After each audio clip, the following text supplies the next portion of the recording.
నమస్కారం. ఈటీవీ 360కి స్వాగతం. ముందుగా ప్రధానాంశాలు. పేపర్ లీకేజ్లపై ఉక్కుపాదం మోపాలని కేంద్ర కేబినెట్ నిర్ణయం. సవరించిన బిల్లును సోమవారం పార్లమెంట్లో ప్రవేశపెట్టే అవకాశం. నెల రోజుల్లో నేషనల్ టెస్టింగ్ ఏజెన్సీ సమూల ప్రక్షాళన. 47 మంది సిబ్బంది తొలగింపు, కొందరిపై చట్టపరమైన చర్యలు. 3 కీలక డిమాండ్లతో కేంద్ర మంత్రుల ముందుకు సీజేపీ. ధర్మేంద్ర ప్రధాన్ రాజీనామా చేసే వరకు ఉద్యమిస్తామని ప్రకటన.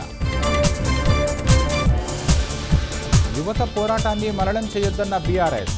ఎన్డీఏ నిరంకుశత్వానికి వ్యతిరేకంగా కదం తొక్కారని వెల్లడి.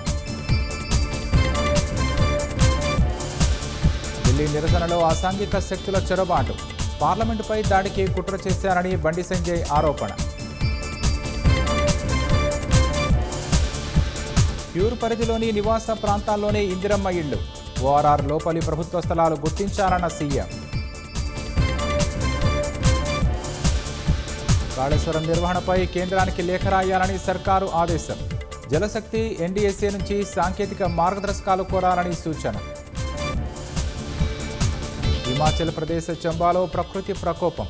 కారుపై విరిగిపడిన కొండ చర్యలు, 13 మంది మృత్యువాత.